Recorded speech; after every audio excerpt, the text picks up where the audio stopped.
Episode 40 of Cue the Duck Boats podcast.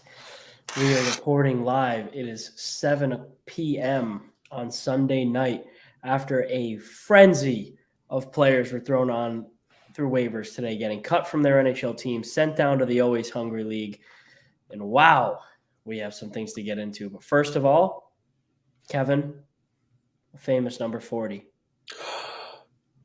Tuukka. One thing I want to say right now is Tuukka Rask is elite. I would like to start off podcast with that. And there is a part of me that's happy knowing that everything Tuukka went through with the Bruins, positive, negative, he will forever be a Bruin, and he has a job in Boston, and he's staying local, and he's there. It makes me happy knowing that as much as fans were assholes to him, he still obviously loves it in Boston and loves the organization. I see you in agreement, Connor. You seem to like that take. It does help that he's like one of the best goaltenders to ever play for the franchise. Yeah. No, I fully agree. And he's got a cup ring, so fuck off. Early F-bomb. Oh, 123 to the podcast, F-bomb. 123. Sometimes it happens. I think if we're gonna roll with that, we're gonna roll Tuukka Rask. We're gonna roll into some F-bombs. Let's get dirty. Let's get down. Let's get dirty. What segment's that, guys? The Daddy Water Kid.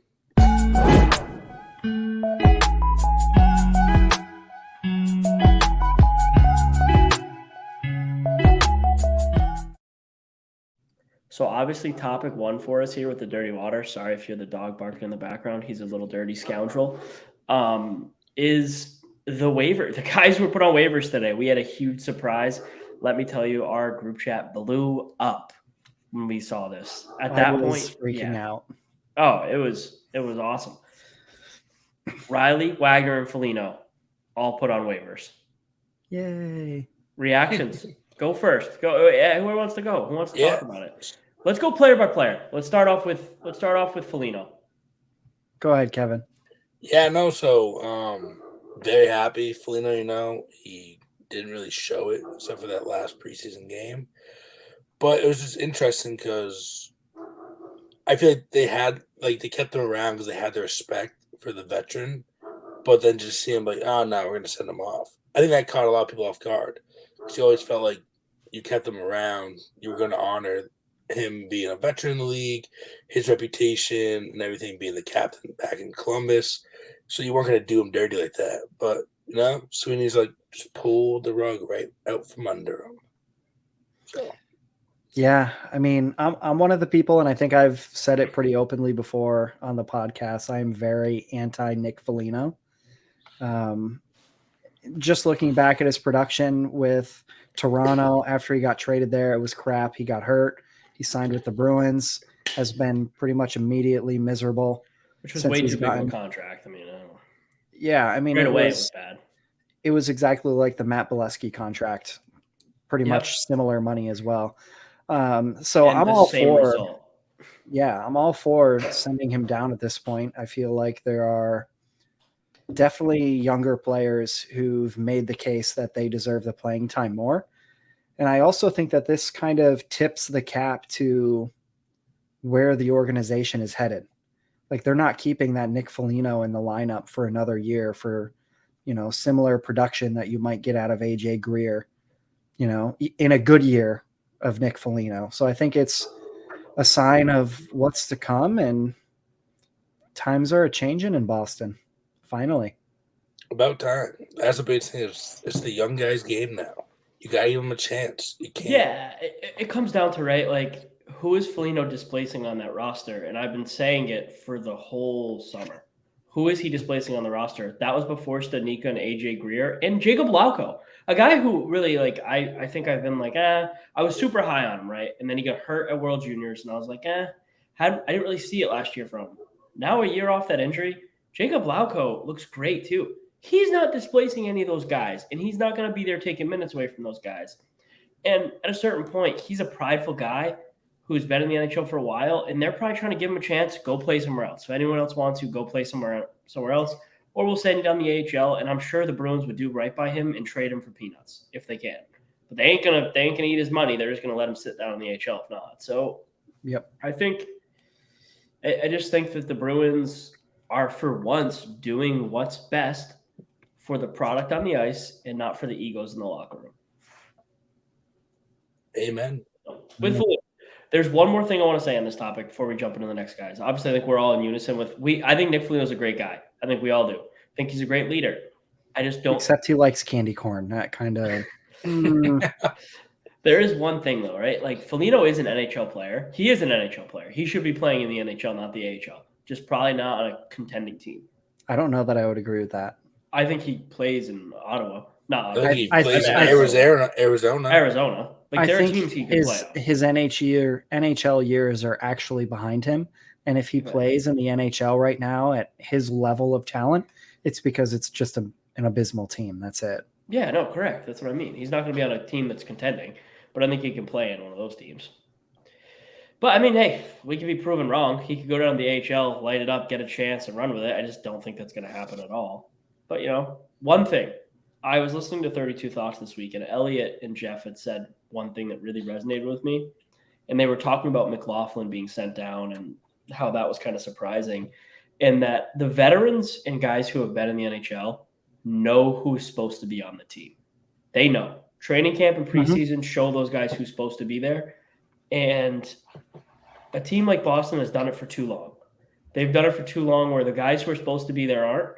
And I think this was the year with the change of the guard where they were like, not doing that anymore. And I think that's where it goes. Now, this is where things get a little bit different. We'll jump into Wagner first. I think Wagner we're kind of all on the same page with.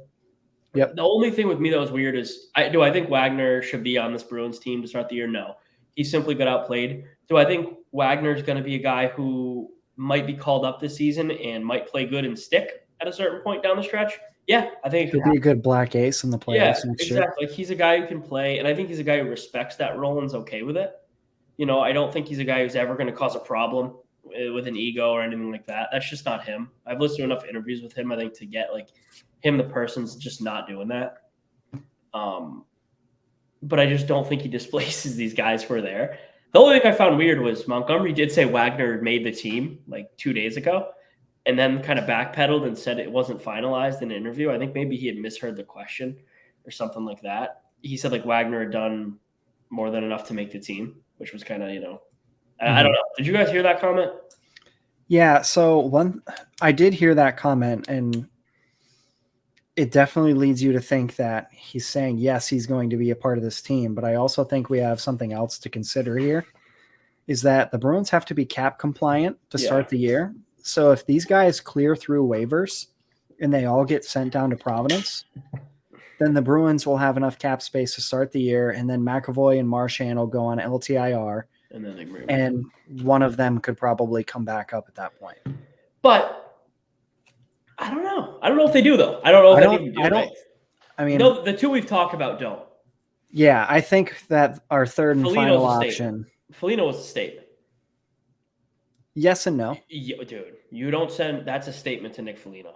That guy's a prideful guy. There's no way he's happy right now. You listened to his post-game interview last night? That was a man who was confident that he was going to roll in and have a better year.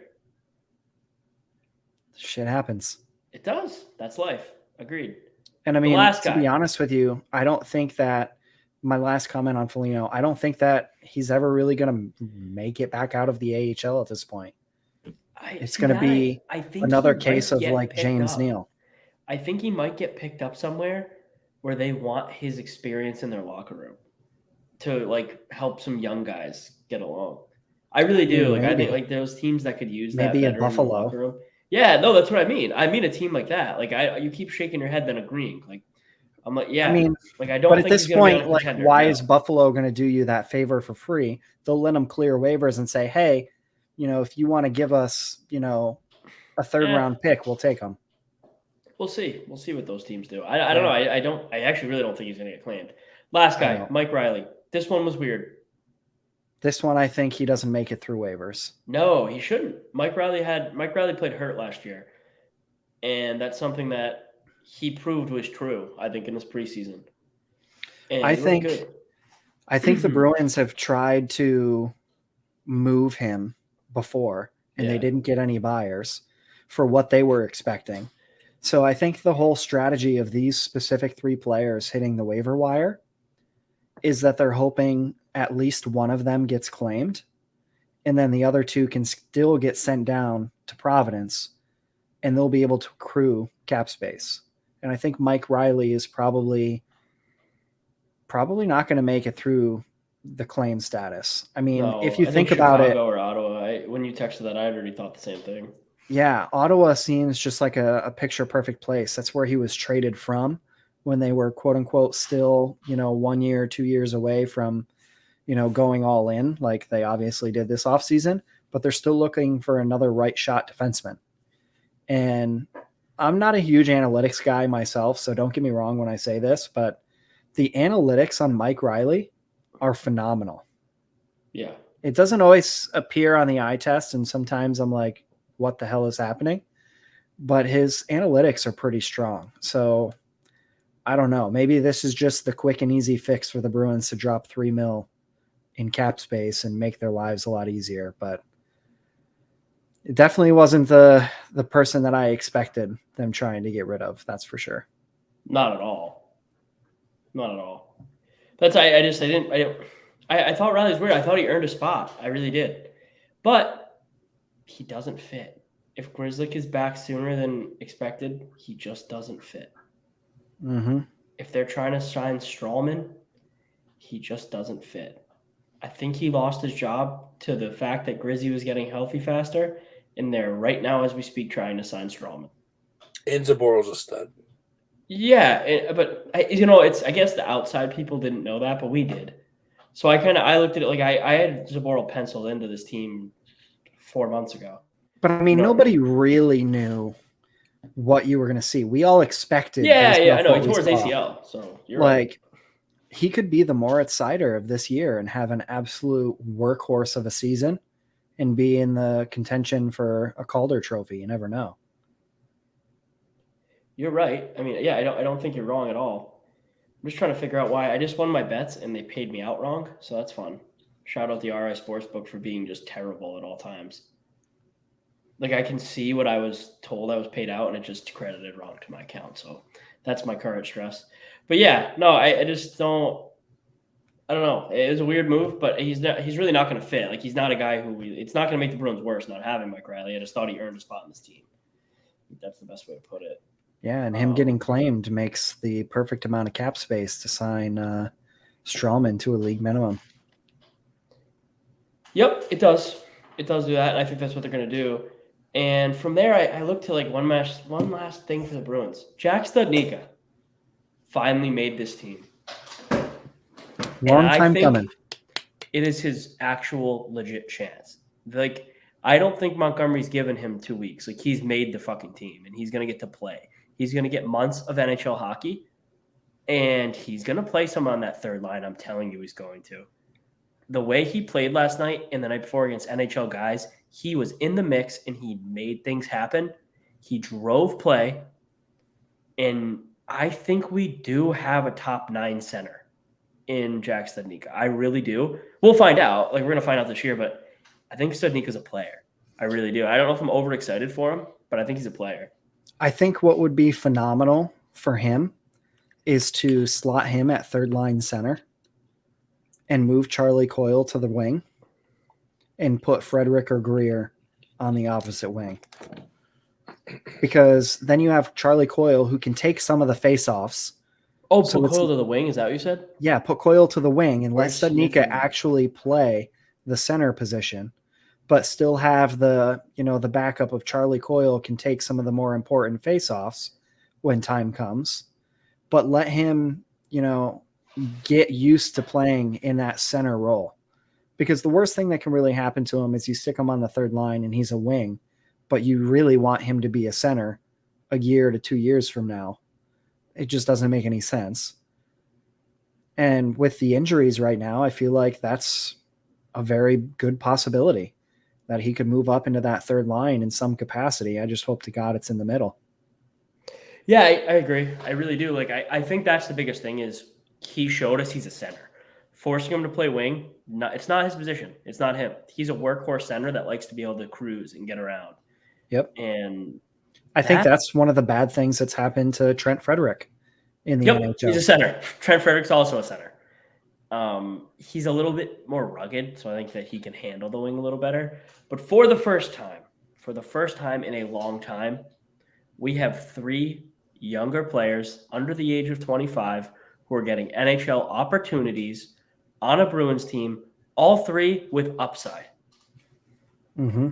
Greer, Lauko, and Studnicka all have upside to be 10-plus goal scorers in the NHL. All 3 of them. Would you agree with that, both of you? Yeah, and then you have McLaughlin too. We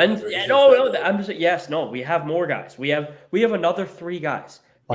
Beecher, and McLaughlin, who I think are all 10-plus goal scorers. And that's disrespectful. Disrespectful to Lysell saying it like that. And then we have Jack Ashon, who I think is a 10-plus goal scorer in the NHL, which might be crazy. But I do think he's an offensive dynamo type defenseman. Here's my question. This is my last question I wrote down on my little paper. I didn't tell you guys. Ooh, I like the spicy ones. How do you look at the Bruins under 25 prospect pool now? A lot better than what we all thought. How about Georgi Merkelev? Yeah, I think our expectations were too low. How about Matt Portreas? Oh, he's lighting it up right now for the Gulf Storm. Yes, he is. Yeah. How about a guy we didn't get to watch? We didn't get to watch, Kev. A guy that you're pretty high on, Mason Lohrei. Yeah. I'm excited to see what he does. How about the Bruins prospect pool might not suck? How about the P Bruins might be one of the best teams in the AHL? I'm just saying. It's possible. I don't know that we can a lot of P Bruins games this year. I will if you want to. If you want to go to P Bruins, it'll be like $10. Yeah, I'll go to games whenever you want. I don't know. I think I'm not going alone, but I mean, I think with the Bruins prospect pool, our expectations were so low. They were. Now that you're seeing some of the progress that some of these players have made, yeah, it's just a happy accident at this point. I guess it shows you that the Bruins last year put new people in place in a lot of development roles. And as head coach of the P Bruins, what's his name? Ryan. I don't want to disrespect Ryan Moe. P Bruins head coach. I'll figure it out. But it shows that like the Bruins have made some correct moves.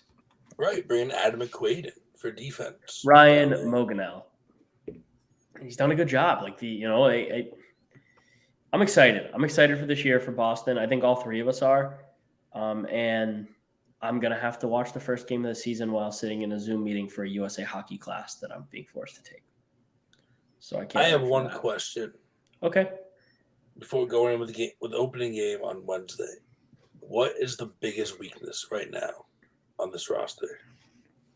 They have no weakness. Left wing is the biggest weakness on the roster currently. All right.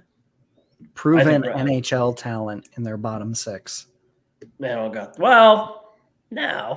They're putting a lot of question marks in there with you have Smith and Coyle. I guess is Smith starting on the first line? We don't even know. We don't know what the lines look like. Watch, we're gonna get up tomorrow and they're gonna be practicing with Lauko up on the first line or something wild. Because Monty was sticking hard. He was hitting us hard with Folino was gonna play in the first line for the last week and a half for him to cut the guy. Yep. Is Monty a wild man? Is he watching too many Billy B interviews? Maybe they're trying to push all these contracts out because there's some big trade about to go down or something. Connor loves trades. He's like, you never know. Inject it into my veins. Jacob Chikrin. No, Noah Hannafin. Jesus Christ. You know what? Connor's big on Hannafin, guys. Talking about a bunch of stuff. Let's get into some other things around the East. The Bruins, I think one word that we can all say is excited. Yes. In more ways than one. More excited.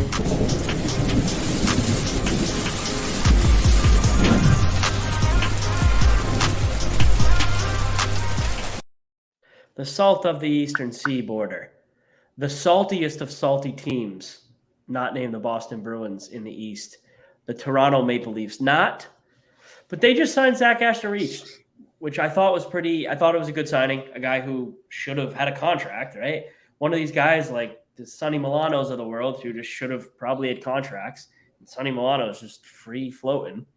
But Aston-Reese, I think he helps him. He's a bottom 6 guy that helps that team out. He adds a little salt, adds a little grease to that wheel. Definitely a different kind of Toronto Maple Leaf player than they're used to seeing, that's for sure.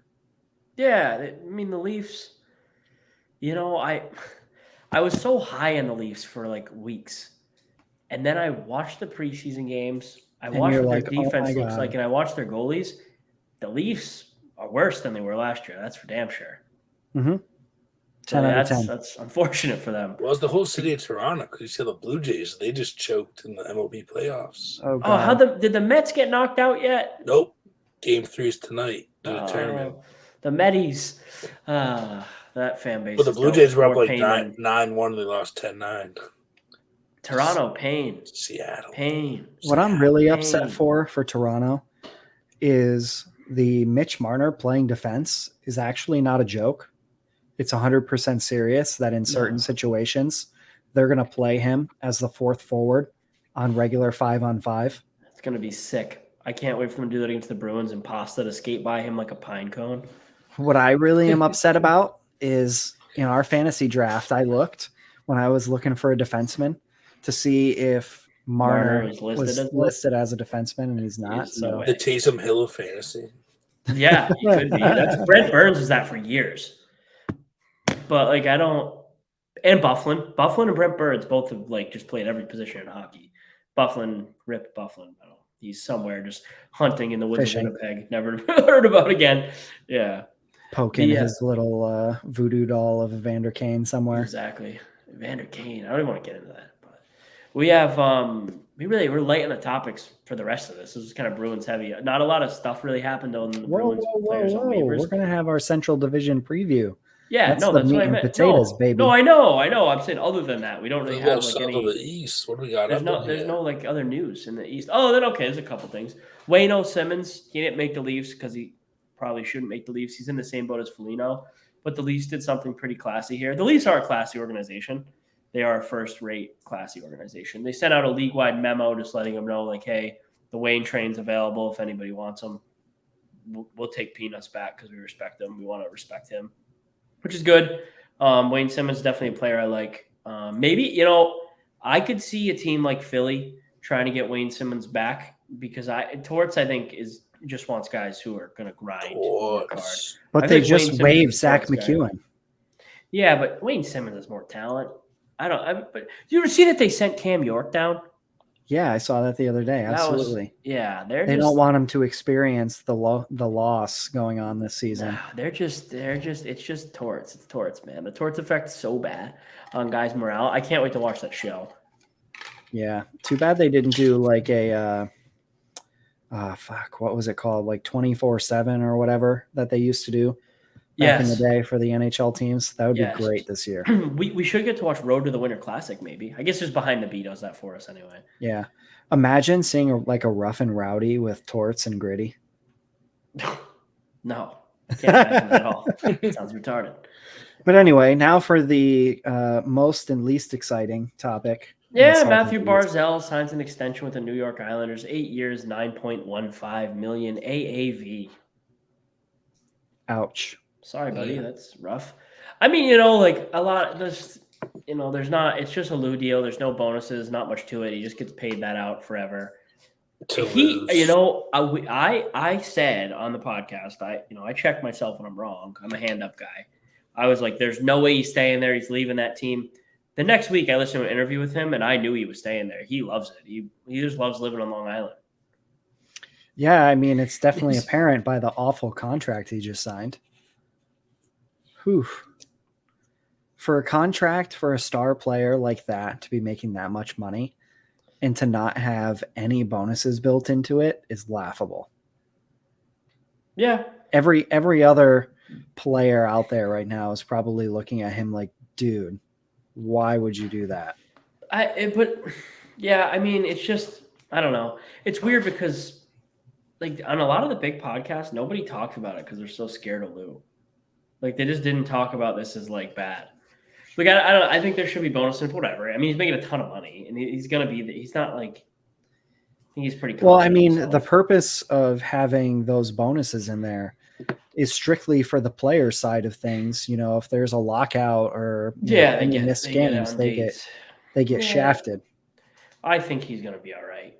When you're making 9.15, you're gonna be all right. But it was boring. Just boring team, boring contract, boring management. Very vanilla. No beards. No beards. No then muzzies. Alexander Romanov gets the max $5,000 fine for the boarding or checking from behind, whatever the penalty was last night. That was entertaining. I didn't see that, but I saw I got the notification, but I didn't see it.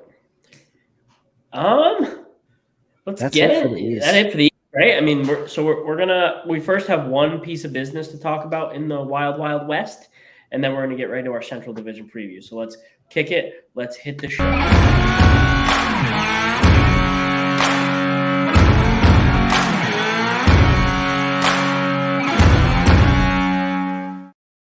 The Wild Wild West. Mackenzie Weegar signs an extension in Calgary, 8 years, 6.25 AAV. Great contract for a really good player who has some good years of his prime left in him. Calgary officially just put their certified stamp that they won the trade. As of right now, I think they are the preseason winners of the trade. Absolutely. Yeah, it's a good contract. What they did is they kind of honed in on the Hampus Lindholm deal, considering Weegar and Hampus are pretty comparable players. And they got him for a little less with more term. That was, I guess, really the story behind that. They looked at Hampus as a measuring stick for that. And this contract is going to look real good in 2 years. Yeah. Yep. It is. It was a good job and just showed Brad Treliving is the masterclass of GMs in the NHL. And one more note to add onto this wonderful Calgary wagon. Is Daryl Sutter got a little extension this week too? He did. Sticking around in Calgary. In his old age, I think he's gotten a little nicer to the guys. I think clips of him in press conferences are great. Yeah, he's a national treasure at this point, pretty much. For all those Canadians. Kevin, how do you feel about the Weegar deal, buddy? I like it. Yeah, it's definitely good for Calgary and everything. Keep him around. Like you said, you guys take all the points, so they won the deal with that. So okay, fine. I'll make sure we don't on our next thing we're gonna do. No, it's okay. No. You, Jake. No. We're gonna get right now into our Central Division preview.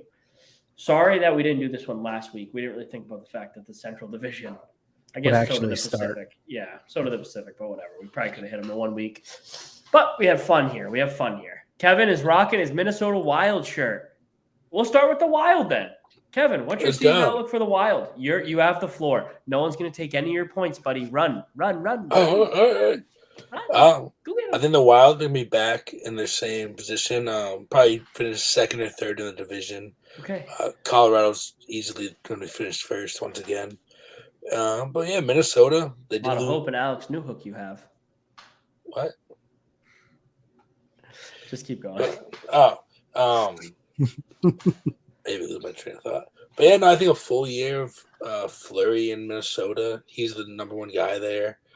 So I think the comfort level there. Kaprizov just going to continue to be a beast. Could see a 50-goal season from him. 50 goals? Yeah. How many goals for Matt Boldy? I'm going 26. Ooh, I'm at 24.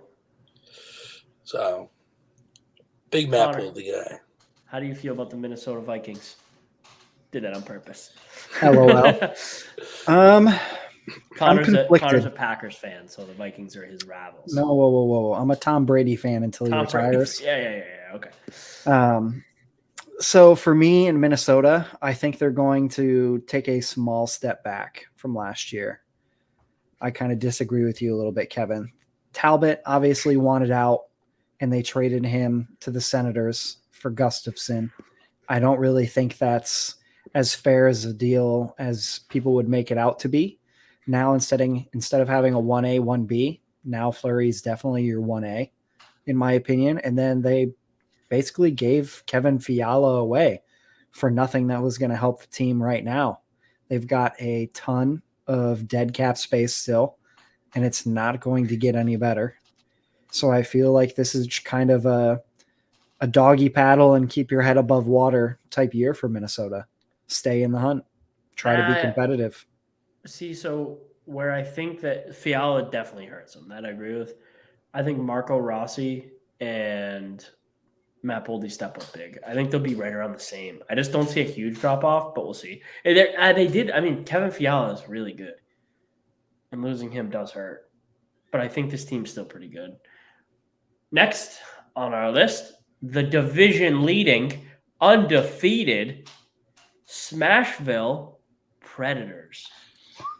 Kevin, you want to lead the way on this too? You're a big Preds guy. Lead the way. I'm kind of high on the Preds too. I can see them taking that third spot. Bye St. Louis. Welcome Nashville.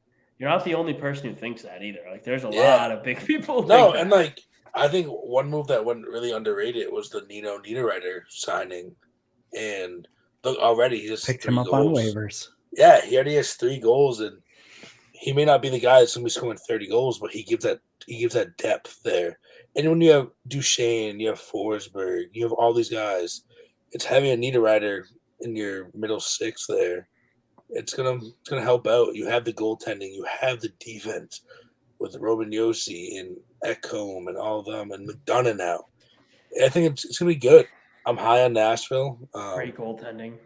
Yeah, I think that's one game we should definitely try to go down to Nashville. I would love to go to Bridgestone. So I would love to do that. Connor, Predators. They are going to win the Central Division this year. They are going to topple the Avalanche. They're going to surpass Minnesota and St. Louis, and they will be the winner of the Central Division. Well, I don't agree with all that, but I agree with a lot of it. I think that Ryan McDonough is going to bring the skill and experience that they need on the Nashville back end, because not a lot of winning has really gone on there, if we're being honest. They made it, the Stanley Cup final that one time. And I think saying that Nino Niederreiter is going to have 30 goals may be a slight understatement. I didn't say 30 goals. I said he's not a 30-goal scorer, but he's that guy you're going to need in your secondary scoring. Oh, I think that he'll score more than 30 on this team. What? On this Nashville Predators team, I think he can score more than 30. I'm going like 24. I think he's like a 20, 25 goal scorer around there. I think Nino Niederreiter is a good player. I think in the right role. I also think that Matt Duchesne has looked as good as he's looked in 5 years. Oh my God. Yeah. And I think that, and they're the division of really pedestrian goaltending right now. This Central Division, some of these teams. This Central Division has some pretty mediocre goaltending. I don't know about that though. Really though, some Georgiev, of the teams, but there's some Colorado. Studs, there's some studs though. Name your stud. Well, Bennington's not a stud. I mean, we can't anymore. say the whole division. No, I'm talking about like shit goaltenders. Nashville is one of the best goalies in the league in UC Saros. Winnipeg is Hellebuck, who's very good. Minnesota the team Fleury, in front of them is trash. Good. I think Georgiev's going to be pretty good. I think Georgiev's going to be real good. I really do. I'm not going to call him trash. But Arizona, Chicago, and Dallas don't scare me one bit. Dallas has the Otter, bro. Come on. Yeah, I mean, again, no, you're right. He really could if he stays. He's developing nice. No, you're right. Yeah. He could too. Yeah, I don't think this isn't the worst goalie division. I think a lot of goals are going to be scored. Who's the worst goalie division then? Let's see. This one, the Pacific. LA's weak, Seattle's weak, Vancouver's weak, Vegas is weak, and San Jose's weak. Edmonton's weak. Whoa, yeah. Jack Campbell? I don't trust Jack Campbell. He's got to prove it. You can't trust Jack Campbell really more than you trust like Georgiev or Jonathan Quick. Yeah, Jonathan Quick's on the back end, brother. So is Gibson. John Gibson. No, I think John Gibson's good. He's elite level goaltending, but the team in front of him is way too young. And John Gibson's good. Next team on I guess I didn't talk about him. Nashville. I think Nashville's good. I think Nashville's going to be really good. Obviously, at the end, we're going to give our playoff picks for this division, so I don't want to give anything away like you two have. But I think Nashville's good. I think they have really strong offense. They have really good defense. They have really good goaltending. And that helps pretty much everybody. The Arizona Coyotes are the dumpster fire of the NHL. They're playing in a college hockey rink. Their team absolutely sucks. Logan Cooley's going to college. They have nothing to be excited about to watch this year. and apparently it's even worse than everyone thought. All the players are pissed. It sucks. Like I heard it sucks. On top of all that, there's not a chicken dick's chance in hell the NHL lets Connor Bedard go there.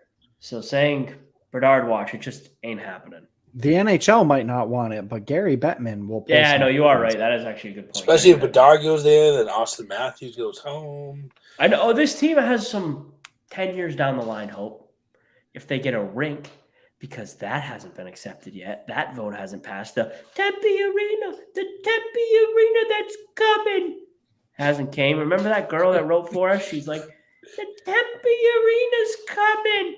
ASU's great for the community. All 3,000 of our fans can watch.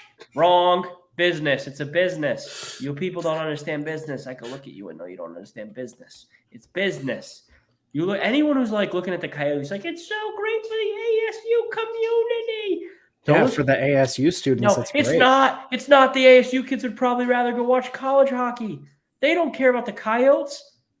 Do you think they're in there? They're caring about Barrett Hayton. The Coyotes are basically a college team, but that barn's going to be filled when all the big boy teams come through town. Yeah, no, it will, because you have a lot of rich white kids that go to ASU who grew up playing hockey, rooting for freaking Original Six teams. So they're going to be in there. That's just a fact. But the Coyotes are just in a tough spot. And I want hockey to work out there. I do, but they fumbled the bag so bad. I think that hockey could thrive in these communities. I think hockey should thrive in Atlanta, like it has in San Jose, like it has in LA, in communities that have a lot more minority sports fans. Vegas, it's thrived in these areas. So when people are like, oh, it's because it's in a predominantly minority area, it's not true, because hockey has thrived in those areas in other cities. Arizona just fumbled the bag.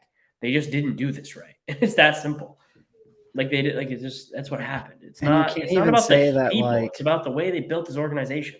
You can't even say and put the blame on the current ownership either, because the NHL owned the team and it was no better. No, it's not. It's not just these guys. It's the ones before them and the ones before them and the ones before them. It's just Arizona's a joke. They're the laughing stock of the NHL. I think that you're going to see NHL stars after this year, and I want to go there. I'm not going to play in this rink. That's why our escrow is so high. What a joke. Chicago Blackhawks, a historical organization that has turned into another laughing stock for multiple reasons. I don't even want to get into the other stuff. We did enough last year, right? We did it enough. Obviously, Rocky Wirtz and the gang, they didn't handle anything right. Now the star players are leaving. We're going to see, this is the year we see Kane and Taves leave. We saw DeBrincat leave. This team needs to be rebuilt from the ground up, and there needs to be a firestorm that goes through there. I mean, the firestorm's really already started. Yeah, it is. They've got rid of Kirby Doc, DeBrincat, I meant through management, through everything, but it really has gone through all that too. Everything but upper management. Yeah. And ownership. You're going to change that because they own it. Yeah. I mean, the league could technically force them to sell the team, but when you're an Original Six owner who still personally owns the team like that, it's not owned by a company. It's not going to go anywhere. No. Chicago's going to suck this year. They're going to suck. They're going to suck real bad. I think they're going to surprise at how not terrible. They have a lot of mediocre talent. Yeah. And Peter Mrazek's not as bad as everybody puts him out to be. And I think having no expectations on him and expecting to lose, that this team will sometimes surprise some people and get some wins. And I have a bet with Clifton over on Cue the Dagger that they will not get a top 10 pick with their own pick this year. No, I don't agree with that, but roll tide. Colorado Avalanche. Kevin, I didn't let you talk about Chicago. I'm sorry. Kevin, do you want to talk about Chicago or you want to talk about Colorado? Your choice. Dealer's choice. Colorado, baby. Get into it. You have the floor. So you take into your topics. Let's ride. Well, can we start with that? We can start just talking about Colorado as a state. What is wrong with the Denver Broncos? What happened? Like, what's wrong with Russ? They turned into the most Walmart-ass team in the NFL. They're so terrible to watch. Yeah. Put the water on Chef Russ. No more cooking. No more heat. There's no more heat in the flame. Pete Carroll ruined him. Colorado Avalanche, Kevin. Let's ride. Let's ride, baby. The Colorado. They're gonna do it. So I mean, defending the Stanley Cup's never easy. I don't think they're gonna repeat back to back. Not a chicken dick's chance. But still gonna be a good team. I think they'll probably make the Western Conference final. Yeah, I easily. think, yeah. But it's gonna be tough. I think with Edmonton upgrading the goaltending, possibly getting Jacob Chikrin, that they could push it. And like we've talked about, McDavid and Draisaitl are sick of losing to Edmonton. They could really push Colorado in a Western Conference final and kick them right out. But yeah, I agree completely. I don't think a Stanley Cup team comes out of the Central. No. I think the West is owned by Alberta. I really do. But I think Colorado's very good, but I really do wholeheartedly think we're underestimating the losses they took and the short summer and the drinking and cocaine. The cocaine, just the off season. Like I really do. Like I think that losing Nazem Kadri is huge. It's and huge. Andre Burakovsky, both Huge. They didn't replace. Huge. So a lot of this season hinges on one player, a guy who they said they're going to give all the way to the trade deadline, most likely, to prove he fits there, and that's Alex Newhook. If he can prove he's a legit number 2 center, this team will roll this division again. If he can be a stud, that's a lot on his shoulders, though, and I don't know if he can do it. But they're going to win a lot of games because they have Makar, Rantanen, Landeskog, and McKinnon. And Ben Myers. And who did they? Ben Myers. Yeah, Ben Myers and Bo Byram and Devon Taves. And they have players, you know what I mean? Like they have guys. Niskanen. Yeah. They have questions. They're not as good at goaltending, I don't think. But we're going to have to wait and see. Brought in some depth scoring in Evan Rodriguez. So. Yeah, they did, but he's not Burakovsky. Yeah. Nope. So it's like this team, I mean, I'm still high on, like, I still think they're a Western Conference final team. I really do. But I think when the going gets tough, their experience should take over. But we'll see. We really will see with that. This team's very wait and see. I think you're kind of there too, right, Connor? Yeah, I'm not as high on them as I was in the past. Like, I'm not betting them plus 400 to win the cup. I'll tell you that much. No, absolutely not. But I'll reserve giving you my estimation on the team until we do the who is going to come in. Dallas Stars. Who wants it? Kevin Bacon. I don't think anybody wants the Dallas Stars at this point. Not even Dallas. Not even Dallas. Fine, I'll talk about it. Dallas Stars. They have aging stars. They have some young guys who are turning into stars. It doesn't mesh right. It doesn't click quite right. And when you have a dickhead owner, I just never don't. Helps. I think this could be the year we see them say bye-bye to Sagan and Ben. I think by the trade deadline, those guys could be on the move. But it's a whole hell of a lot of money. Sagan back to Boston? Nope, too much money. No, Sagan ain't worth $12 million. Sorry, nope. Ain't happening. 13. Sagan's worth 6.5, 7, probably 7. I would say 7.15, as high as I would go on Tyler Sagan. If they want to retain some money, sure, we take him back. But he ain't coming back to Boston. I just don't see it happening. I just don't think Dallas is just a weird team. Like they had a good defenseman in Klingberg. He's gone. They have Ottinger. Thinks a good goalie. Where do you think Sagan would fit in the best? Move. Where do I think Tyler Sagan would fit in the best? The LA Kings. Yeah. No. He would have to play third line or fourth line. Who's the LA Kings second line center? So let's see. Right now they got Kopitar. Who's the young kid? Shoot, they drafted him in the first round like 3 or 4 years ago. Who? Byfield. Oh, Quinn Byfield? He's their third line center. It'd be Philip Deneau. Philip Deneau's their second line center? Yeah, I would take. I forgot that he played there. I would take Seguin over him. Someone would have to be coming out. All right, maybe he doesn't fit there the best. I absolutely spitballed that. It was off the top of my head. Yeah, they're kind of loaded in their forward. He'd fit great in Boston. I mean, because Krejci and Bergeron are only have 1 year, but I don't think it's happening. Like, I don't see that happening. I think Seguin would love to come back to Boston, but I don't think it's probably. Happening. Like, I just don't think that's happening. I don't know. Maybe he would fit. He would fit pretty good in Colorado with their need for a second line center. Yeah, he would. He would, but that's a lot of money. They don't got that space. Seguin to Nashville. Now they have 2 guys who are equivalent to old Seguin, more or less. Duchesne and Johansson. Other guys. Well, Duchesne's playing wing. Yeah, I mean they're really good hockey players. Like these guys are all really good NHL hockey players. They're stars, but they're not elite anymore. And can Seguin get back to that? I think, but he's just been hurt a lot. Yeah, and I don't know. I think Seguin is more focused on hockey now than ever. Florida, the Panthers, they need. Yeah, I think he would thrive down there. I do. That's a team he could be. Yeah, I don't know. It's the money. It's the money. This team. Well, we'll talk about it in a minute. St. Louis Blues. Whoa! We can't just skip over the Dallas Stars and money and not talk about Jason Robertson. That's so true. Jason Robertson. Yeah, that was dumb. Jason Robertson contract. Good deal. Was it 4 years, 7.5? 4 years, 7.75. Oh, good deal. But the kicker, the contract in year 4 is 9.2. So he can't get QA'd for anything less. Smart contract. And what's really screwed about it is he will still be an RFA when this 4 years pops up. So he is guaranteed that money to get that money unless he's not qualified, and then he's automatically an unrestricted free agent. So it's a win-win. Yeah, and it's a bet on yourself, but have a pretty good safety net in there type contract. I like it for him. I like it for the player.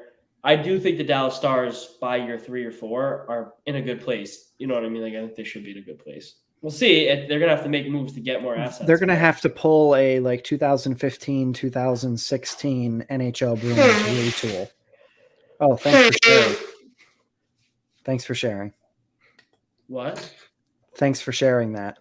I muted. No. That came through? Yeah. Wait a second. When I mute, you can still hear me? Yep. Yeah. No. Yep. That means I haven't been using my mic this whole time. It's just using my computer speaker. That's a nightmare. Yeah, you just shared all that with us. I feel so lovely now. Sorry about that. I had blow my nose. I muted. So that's bad. Yeah. Kevin can mute himself. I haven't been using my mic or my – ooh. Let's see. Yeah, that's changed. Do I sound a lot different? Yes, you sound much better. No, really? Yeah. You just figured this out. Wow. Stupid. You two didn't think to say that from the start? I didn't notice because you were just popped on that way. I figured. We're going to forget about this. I'm just going to – it's 1 week, whatever. All right. Who's next? I know we have the St. Louis Blues. The St. Louis Blues. St. Louis Blues are an older team. St. Louis Blues. They got worse. Why'd they get worse, Kev? They lost Ville Husso, David Perreault. Tyler Bozak left. Yeah. They paid Robert Thomas. He threw the bag at Robert Thomas. And Jordan Kyrou. Yeah. Very good players. And they signed contracts will be fine once they got more money than Jason Robertson though. And they signed Nola Chari. The wrecking ball. After the famous trip in the 2019 Cup Finals. He was tripped. St. Louis. They just don't move the needle. They're the New York Islanders West, in my opinion. Yeah, I have them as a wild card team. But we'll get into that. But they're St. Louis. I mean, yeah. St. Louis just isn't – they're not it anymore. I don't think – but who knows? They're the type of team that you wouldn't really want to play in the playoffs. Yeah, you should have a healthy Tarasenko as a tank. So. And they have Ryan O'Reilly. They're good. But Tarasenko still wants to be traded. Yeah. He's never rescinded that trade request. Yeah, he's still mad he's not the captain. He's got 1 more year, so we'll see. Maybe so does Ryan O'Reilly, who they've got to figure out if they want to re-sign or not. Yeah. That's a big question mark. It is. That team has some decisions to make and what direction they're going in. But they do have Kyrou and Robertson are hugely important pieces to their future. So they got them locked up. Paid them a lot. I'm hoping Jordan Kyrou has a phenomenal year this year. Yeah, he's on my fantasy team. Exactly. The Winnipeg Jets. Barf. Yeah. That's all. I'm not talking because I don't really have much for you. They stripped the captaincy away from Blake. We talked about that before. Weird move. It's a weird move when he's like the players on the team came out and talked about how much they respect them, and they're not it's just a weird move. The whole thing's weird. It's like you're gonna go name Kyle Connor your captain, and then it's gonna be awkward. You're gonna get rid of Wheeler. You're not. He plans on still playing there. You still plan on keeping him. You hired a coach who's in his 90s. I don't know. They made Wheeler available, and nobody wanted him. Because I don't know. I don't get it. Because there's issues. Yeah, there's been issues. There's been issues. It seems like Blake Wheeler might be a little bit of a bully. But I don't know. He might be a dick. I don't know. We're not in the locker rooms, and we don't know. But there's been a lot of guys who are kind of fuck them, fuck those guys. And it's and Mark Scheifele is not safe in that conversation either, from the sounds of it. No, it seems like him and Scheifele might not treat guys that great. And both of them have been talked about in trade rumors and Scheifele at the end of last year said he doesn't know if he wants to go back, and then he changed his mind over the summer.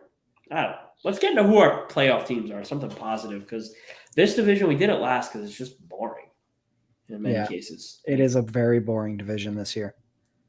I'm going to let Connor, you're going last because I feel like you have a firework for us. Okay. Kev, give us your top four. Top four? In order, or what do you want? Yeah, no, in order. I'm going. Start at the bottom. Start at the top. Start wherever you want. I'm going to start on top of the mountains in Colorado.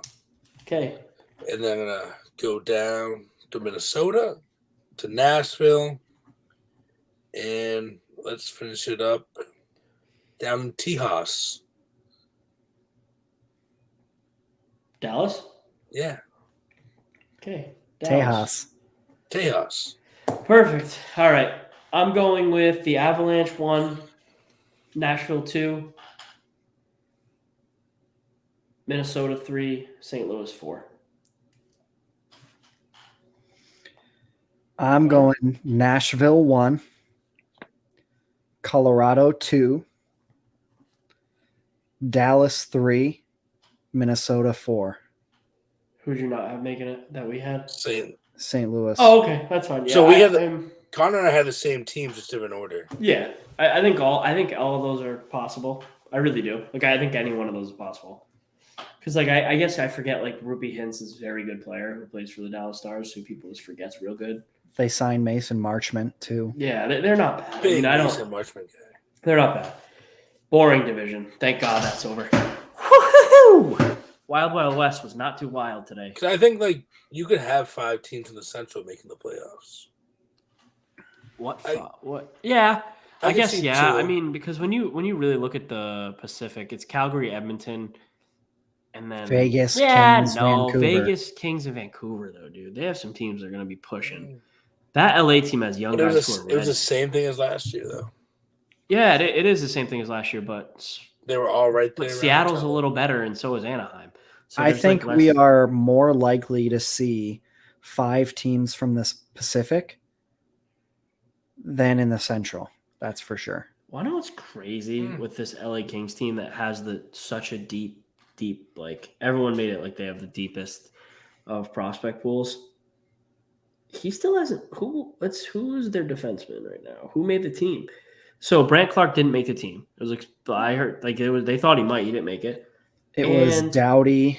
It's Doughty, Anderson, Walker, Edler, Dursey. But they're that's what I was thinking of. I'm trying to look through. They have Kaliev, who's strong. He's either a third or fourth line forward. He's probably gonna be a third line forward with Byfield. But freaking whatever his name still has not made this team. Turcotte still hasn't made this team. That's a bad sign.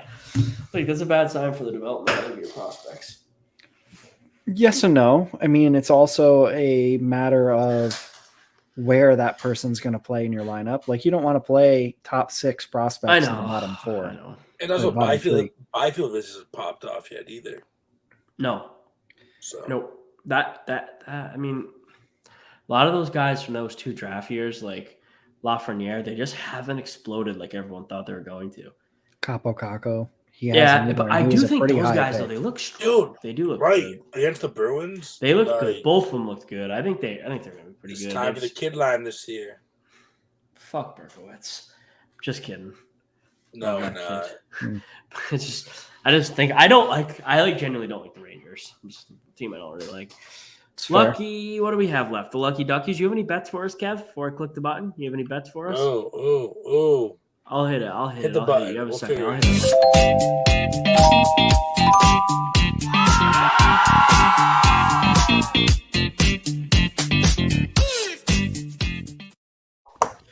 I'm hoping we're getting into some hockey bets, right, Kevy? 100%. We're back. All right. What do you have? He's hammering the over with all the Preds games. All right. Oh, that was the under. We hammered the under. Oh, the under. That's what it was. I try to keep up, but you guys have so many plays every day. I can't keep up. It's an addiction, Connor. It's like an itch, you know? I know. Please gamble responsibly, children. No, definitely. I mean, like, that being said, like, Kevin and I do gamble extremely responsibly. Like, we're not gambling. Well, I mean, I do. I'm not gambling above my means. No. I don't know about you, but I'm gambling well within, like, my means. If I lose everything, nothing changes. It's all going to be okay. Jake's got a strong fiance to support him. Yeah, and Kevin's still looking for all of you. I'm going to give a pick. So Wednesday, October 12th, which is opening day for in my brain, because that's when the Bruins start playing. I like a parlay of Leafs, Hurricanes, Avalanche on the money line. Really do. All 3 on the money line. Leafs against the Canadiens, Hurricanes against the Blue Jackets, Avs against the Blackhawks. I would probably put half a unit on that. Remember, hockey's not football. Any team really can win on any given day. But those teams are much better. Biggest disclaimer I'm giving right now, early season hockey betting is stupid. I'm not big on it. I'm really not. Like, I don't touch hockey much early because these teams are so in flux and you don't even have the legit guys who are going to be on this team in 3-4 weeks, 5 weeks. I like to give the first month of the season and really I don't ever put more than half a unit on things. I really don't. It's just because you just don't know what's going to happen. Like, you don't. Like, I won't touch Bruins caps. I won't touch teams. If there's 2 teams that are playoff contenders, I'm not touching it. Will not touch it until later in the year. That's my disclaimer. But Leafs, Hurricanes, Avalanche, you have 3 teams there. 3 top teams playing non-playoff contenders. I'd stick on the money line with every one of them and see what you can get for odds. What do you have, Kev? Tuesday, you got Lightning Rangers start the season. No. Ripping the under. Under at 5.5. Yeah. Again, I don't like over-unders early in the season because goalies are not locked in yet. 2 of the best goaltenders that are going to be playing against each other. They're not locked in yet. And that's what we're, I don't know. Like, it's just, I don't know. But I don't know a lot of goals happen early. I don't do Rangers Kings parlay. I'll take that. Kings over the Golden Knights, Rangers over Lightning. Money line. One second, I can tell us what the odds will be on that bet. That everything's live. So Leafs, Carolina, and Avalanche together, you'd be plus 153. Not even that great money for 3 hockey teams. No. I'm not even going to bet this. I'm going to be, maybe I'll throw half a unit on it just to ride with the boys, but I don't know. It's not great. It's really not great. Early season hockey kind of sucks for betting. Football, you have anything, Kev, for next week? Oh, yeah. Week 6, do you not have it? Are you ready? Oh, I have it. Okay, perfect. I'd rip 49ers. Yep, hard on that. Vikings, Ravens. Vikings and who are the Ravens playing? Giants. Oh, I'm not touching that with a 10-foot pole. The Giants. Dude, the Ravens are like an elite team. I know. I'm not. I know, but I'm not touching them. I'm just not interested in anything but that. I don't have the odds for them yet. But if you just went San Fran and Minnesota, you'd be at that's with all the hockey. I was like, wait, what? You would be at plus 126, which isn't bad for a 2-team football bet. We'll tweet these out. And like today, we'll be honest. If we lose, we'll comment this lost because we're men of honor.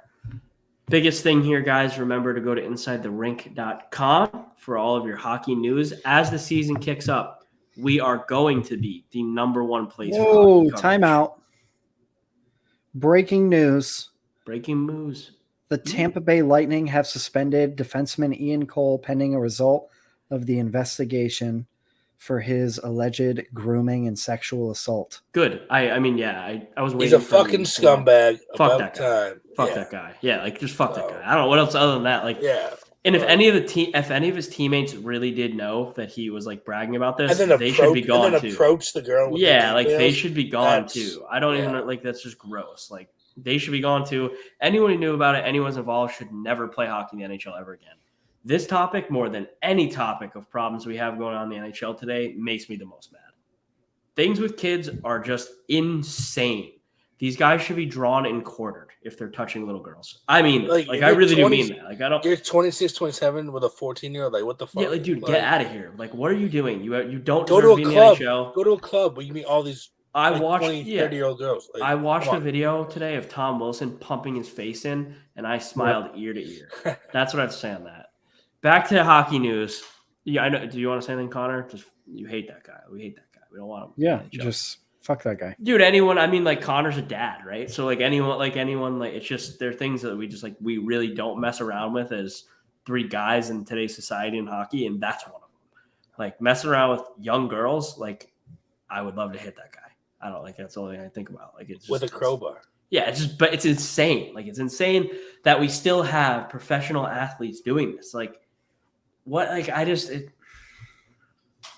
it hurts your brain. I just don't get it. Like when it hurts to try and understand. Yeah, and it's like everyone's like the culture. It's like it's not the culture. That's not normal. You think that would be accepted in Boston's locker room? Bergeron heard you talking about. That's my point. Exactly. Like, that's not exactly. There's no sane group of men, like sports loving men, who are like that's normal. Like, and I said it out loud. I said it to my fiance. Like, if one of my friends said to me, like, "Hey, like I just hooked up with a 14-year-old girl," I'd be calling the police, no matter who you are. Like, that's insane. Like, it's insane. It's just not like it's just that's it. That's it. But Inside the Rink for all your news. Buy the merch. I don't even want to say anything else. I don't want to say anything else, though. Hi, guys. It's been on the ticker. Have a good one. It's been on the ticker. Thank you. It just throws me off. Ian Cole's a scumbag, and I hope that guy gets – you know what? Elon Musk should send him on a one-way rocket to Mars alone. Amen.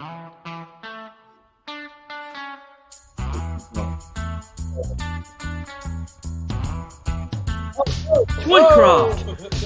Sexiest coach in America. North America.